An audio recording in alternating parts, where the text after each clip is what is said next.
is also underway. I'm Molly Wood, and that's Marketplace Tech.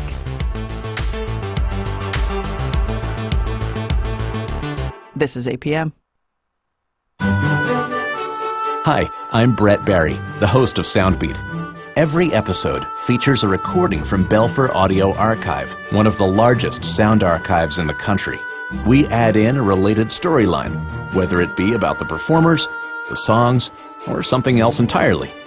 From vaudeville to vinyl, you'll hear it all on Soundbeat. Soundbeat is produced at the Belfer Audio Archive, Syracuse University Libraries. Expand your knowledge with the Academic Minute. Each day, travel with us around the world to learn what professors are researching within their specialties and be the first in the know. Listen as we discover the newest green innovations, research the behavioral patterns of animals, and examine how the arts are being studied today. You'll find it all on the Academic Minute. Listen every weekday afternoon during the KSJE Evening News at 5:30. Each week on Celtic Connections, we bring you the finest of traditional and contemporary Celtic music from Ireland, Scotland, England, Wales, and North America. Tunes you can tap your toes to, and songs that will transport you to misty mountains and moors. This is Brian Kelso-Crow inviting you to join me for Celtic Connections. Listen to Celtic Connections every Saturday afternoon at 1 on KSJE 90.9 FM, Farmington. KSJE is supported by San Juan Regional Medical Center, your community hospital with a rich heritage that dates back to before New Mexico was a state. We've been improving the health of the Four Corners since 1910. As a nonprofit hospital, San Juan Regional Medical Center is a values-driven organization.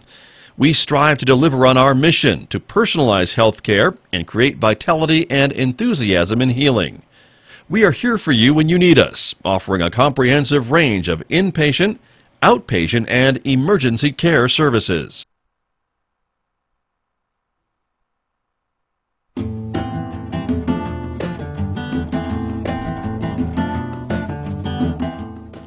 (8:35) KSJE, you're listening to the Scott Michlin Morning Program, and good morning to everyone who's watching the program this morning on our Facebook page and our YouTube channel. My guest from the Farmington Municipal School District, but I want to also talk a little bit about the weather as well as we get started on a Wednesday. Our weather forecast, again, mostly sunny skies today, 78 for a high in Farmington, and 39 overnight with clear skies. 80 sunshine tomorrow, 83 by Friday, and 82 for the weekend. Maybe a chance of a shower and more clouds early next week. As I mentioned, I'm Scott Michlin, and my guest this morning from the Farmington Municipal School District, we have Superintendent Dr. Eugene Schmidt is here. Dr. Schmidt again, good morning. Good morning, Scott. Thank you for being here as always, and bringing with you another special guest that we have. Andrea Garcia is here. She's the principal of the Farmington Preschool Academies. Good morning to you. Good morning, Scott. Thank you for being here as well. And we were talking in the first part of the program about the work that you do and the preschool vacancies that are available and availability for parents to get their children into preschool and how very important that is for the overall academic success of their child. And you have some openings as well, right, in your schools, right? Yes. You're looking, the help wanted sign is out. It is, Okay. It is. And we welcome any teachers who are interested in early childhood. We have 3 openings right now. We have some great staff filling those positions right now until we get permanent staff in. 2 of the positions require an early childhood license, and 1 of the positions requires either an early childhood license or a special education degree. There's a lot of ways that if you don't have that degree, that you can be working toward it.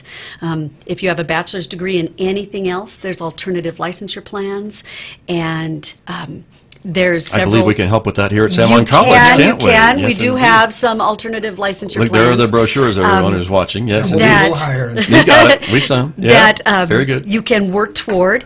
It's a 2-year program that will give you the early childhood background and license that you need to be able to work with us. Okay, very good. And if folks would like to apply or get more details on these openings, they can call you or look They can online? always call me, or our Farmington Municipal Schools website has key links, and it has a vacancies section where you would go, and on that you would look at the early childhood vacancies and click on that and apply, and as soon as I get an email that you've applied, I would be contacting you. Okay, very good. Well, thank you for sharing that, and again, for the work that you are doing with early childhood education in San Juan County. Very important work. Thank you. Thank you very much. Dr. Schmidt, there are some other things that I want to ask you a little bit about. Of course, the big ribbon cuttings. That is always a fun celebration for any entity and any leader of an entity like yourself. So tell us a little bit about your exciting celebrations last week. Yes, let me say that Farmington Community, all of San Juan, very proud of what's going on in Farmington Municipal Schools. One of the exciting events just this past week was the ribbon cutting ceremonies that we held at Farmington High School and at McCormick Elementary. It was a tribute to our taxpayers' belief in public education. Through their support, we had the funding to build these schools and truly be able to say that Farmington has a long and proud educational tradition. And very Scott, exciting. I know that you're somewhat the historical buff of the area, and so would have an appreciation that our first graduating class was actually 1907.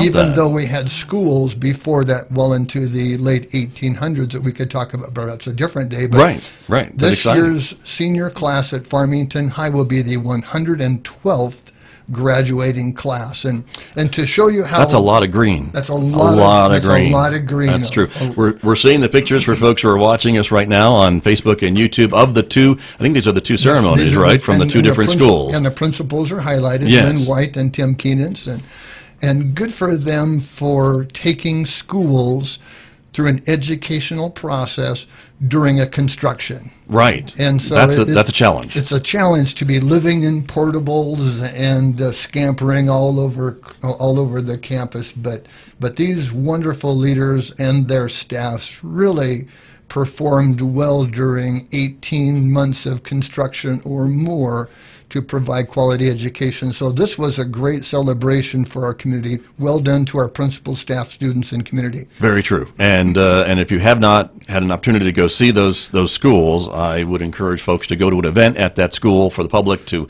a choir concert, a sporting event, or whatever, to check out what's been done for the community. Because these are public buildings, and they are open to the community and really partner with a lot of community public events. Yeah, we welcome the public to come and see what their taxpayers' dollars have made available to our students. One of the wonderfully cute stories that was shared at the Farmington High Ribbon Cutting, Scott, was a story relayed by a woman who was there to honor the school.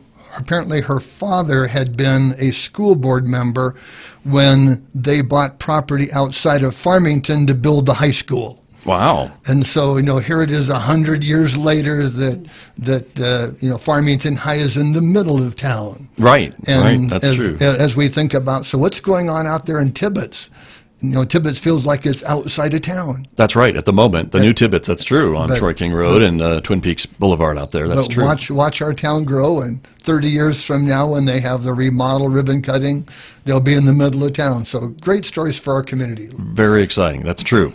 Another event that's happening, in fact, I think it's later on today, right, is the Straight A Express from Santa Fe is arriving in town? Yes, it is a big day for the community when the Public Education Department comes to Farmington to honor the academic achievements of our students and staff. And so today we have Secretary of Education Roskowski, who's bringing an entourage of people from the Public Education Department to very specifically celebrate the work at Country Club Elementary, Ladera del Norte Elementary, and Mesa Verde. A different day, Scott, we're going to come back and honor San Juan College High School, because certainly you've celebrated along with Dr. Pendergrass and Principal Lorette. That is the highest performing school in the state. Wow. Think about that. In 2 years, they're the highest, 1,000 schools or more. San Juan College High School is the best. And a recent ranking showed Country Club amongst the top 25 elementary schools. And so one of the things that we would want our community to know, that schools like Ladera and Mesa Verde and Country Club, among others, 4 A's in a row, 4 years in a row of continually high success. And really it's a celebration, Scott, for all of our communities. For the 3rd year that I've been here in the community, 10 schools or more have received an A or a B. Farmington schools are on the move. We are significantly outperforming schools throughout the state, and the Public Education Department is here to celebrate it. Very exciting. And describe for us the 2 photos that we're showing our viewers at the moment, Dr. Schmidt. One is the Ladera, Yes. and then the other photo is the secretary. I can recognize him and help us with the other folks. And so I'm going to imagine that people see the screenshot on the left. Congratulations, Ladera del Norte. Right. You know, they would recognize Representative Sharon Klasa-Shillage, Senator Bill Scheer, Representative Rod Montoya. That's right. Who also participated in last year's. But this is an example of how our legislators celebrate our kids as well. But this is a sample of the flag that will be presented to Ladera del Norte. Now, if you look on the right side of your screen, in the very middle, you're going to recognize Secretary of Education Ruskowski and a number of his entourage. People that locals would know would be the lady in the green dress, Amanda Aragon, who for many years was the public information officer for ConocoPhillips, who now works in New Mexico. Okay. Very good. Grady Express is Very today. exciting. And they'll be here later on today. Yes, sir. With more reasons to celebrate. So that's very exciting. And Dr. Schmidt, we want to talk also about the project at Country Club Elementary School. That is back on the drawing board, I guess, Yes. for the school district? Yes, and thank you for that opportunity. Country Club folks, continue to be hopeful that we're moving forward on your renovation project.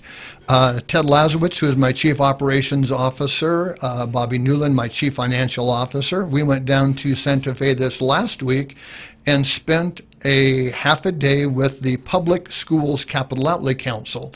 And in that meeting, we have requested additional supportive funding to add to the money that we have set aside to go back out to bid for Country Club Elementary. So it is my intent, working with Ted Lazowitz, again, Chief Operations Officer, that we will be bringing a proposal to the school board later this fall, probably October-ish, November-ish, that we go back out to bid to renovate Country Club Elementary. Okay. Exciting news, right? It is. Get ready. And it's been on again, off again, stay tuned again, and so here we are. Yes, and so just to help people understand that story, we actually had gone out to bid, and last March, because of the cost that was higher than anticipated, I brought a recommendation to the board that we reject all bids, rethink our financial position, for which, you know, good for our school board, ponied up another $1 million to help support the cost of this structure that we originally thought might cost $4 million, but because of economic conditions in the state, such as, you know, costs of things by tariffs, the cost went to about $5.9 million for a project that we thought might cost $4 million.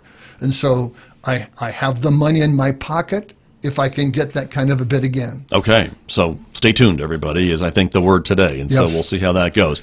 We've got just a few minutes remaining this morning, Dr. Schmidt. I know we wanted to talk a bit about maybe some legislation coming up, but let's maybe do that in next month, if Yes, that's sir. okay with you, because I know we want to talk a little bit about civic engagement, and Yes. and I know you wanted to talk about me, but I want to talk about you. Yes. Oh, So there. But we do have some photos to show our viewers, again, who are watching, because both of us were involved with Dining with the Dead, and Yes. that's an annual fundraiser for the Kiwanis organization. Yes, and so when I was teasing Scott earlier about being the celebrated historian of our community, Scott does a wonderful impression of some of our early leaders, and I've gotten to know and admire you over these many years. It's really the addition of the facial hair that really adds to the whole thing, that helps me do that. But Yeah, there he is. and there we are, and you too, and your lovely wife Wendy from Dining with the Dead. So Yes. I wanted to give you a shout out as well, because I think with all the things that you're involved with and your wife, to be able to take some time out of your busy schedule to do this as well is worth a mention. It's very kind. So let me just jump in very quickly.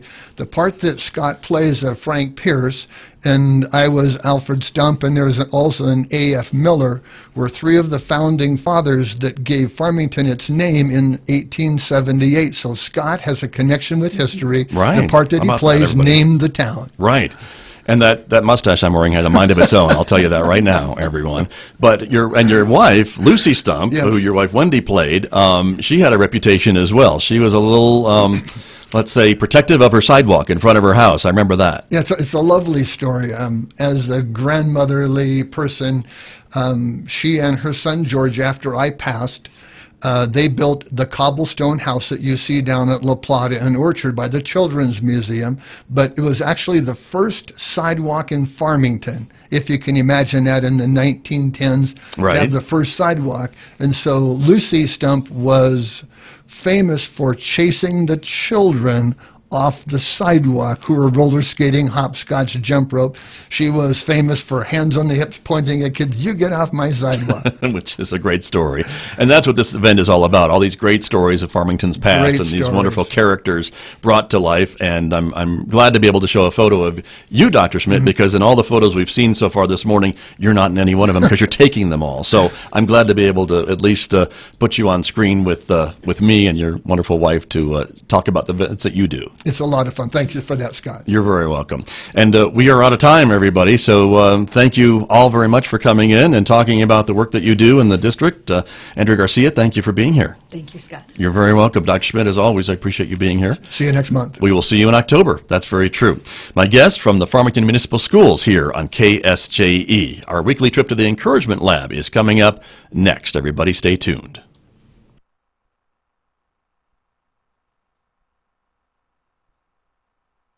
This program on KSJE is supported by Citizens Trust and Investment Corporation, providing a competent, innovative, and caring team of professionals to serve wealth management, trust administration, employee benefit plans, retirement planning, and estate settlement needs. Find out more about Citizens Trust and Investment Corporation at 505-599-0181.